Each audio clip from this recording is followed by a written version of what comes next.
जी। आप जब गए थे पंजाब, तो आपका काफिला ब्रिज पे अटक गया था और आपने किसी ऑफिशियल को कहा कि आपने चीफ मिनिस्टर को कही है मैं जिंदा वापस जा रहा हूँ।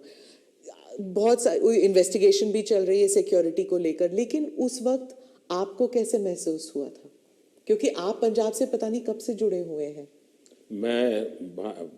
इस पूरे नॉर्थ से पार्ट से मेरा बहुत निकट नाता रहा है।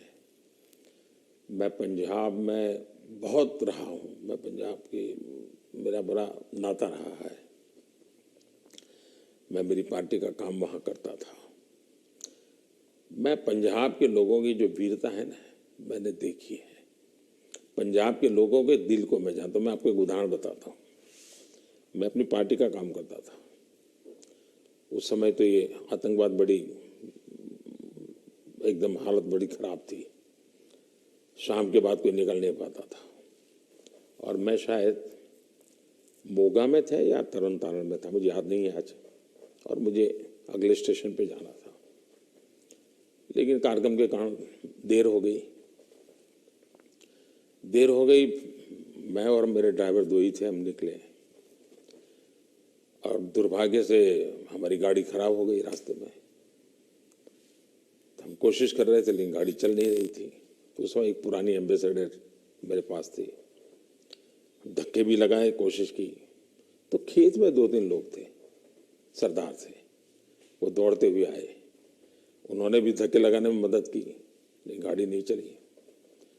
फिर हमने कहा भाई नज़दीक से हमें कोई मैकेनिक मिलेगा कि नहीं मिलेगा। तो साहब यहाँ तो अभी तो कोई मिलेगा नहीं, बहुत दूर दूर है। फिर उन्होंने मुझे कहा कि देखो भाई, तुम्हें बुरा ना लगे तो एक बात करो। मैंने कहा क्या? बोले तुम गाड़ी यहाँ छोड़ दो, तुम और तुम्हारा ड्राइवर खेत में हमारे साथ चलो, हमारी वहाँ झोपड़ी है, वहीं खाना खा लो और रात को रुक जाओ।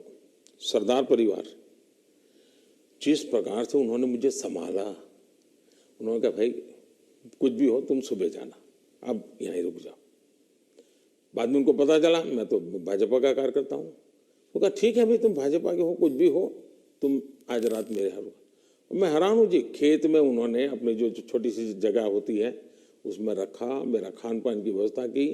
और सुबह उनका बेटा जाकर के एक मैकेनिक को ले आया, गाड़ी ठीक की। और मैंने पंजाब का ये दिल देखा है जी। इन सरदारों के भावों को जानता हूँ मैं इतने। और मेरे तो गुजरात में, मेरे कच्छ में अंदर इतने मेरे परिवार हैं सरदार।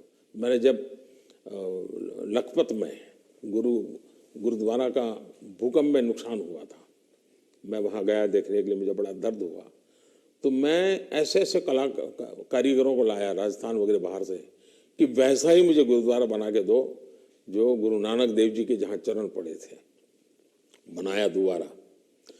आज कच्छ के अंदर जो हमारे सरदार परिवार है, बहुत बड़ी मात्रा में है, खेती करते हैं। जब वो इसका बात का वर्णन, उनकी आंखों में से आंसू आ जाता है जी। और मैं अभी कुछ दिन पहले भी एक वर्चुअल मीटिंग में मैंने उस गुरुद्वारा में सबसे बात की। मेरा इतना लगाव रहा है जी। आपने देखा होगा, एक किताब है पढ़ने जैसी है सरकार की। शायद अंग्रेजों के जमाने में जी भी सिख कौम के लिए नहीं हुआ है। अंग्रेजों के जमाने में, कांग्रेस के जमाने में तो हुआ ही नहीं है। ऐसे अनेक काम मैंने देश के कल्याण के लिए, हमारे सिख भाइयों की वीरता का सम्मान करने के लिए किए हैं। और मुझे गर्व है। चुनाव की जगह पर है, लेकिन मैं मानता हूँ ये मेरे देश के वीर जवान है, मेरे देश के सच्चे किसान हैं। उनके कल्याण के लिए मैं जितना कर सकूंगा मैं करता रहूंगा। तो क्या उस दिन आपको ऐसे लगा कि ये राजनीतिक आंदोलन था, इसलिए ऐसे हुआ? ऐसा है कि इस विषय में मैंने पूरी तरह मौन रखा हुआ है,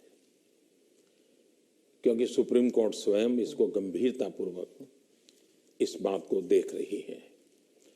मेरा कोई भी वाक्य पूरी जो चल रहा है उस पर प्रभाव पैदा करे यह उचित नहीं है।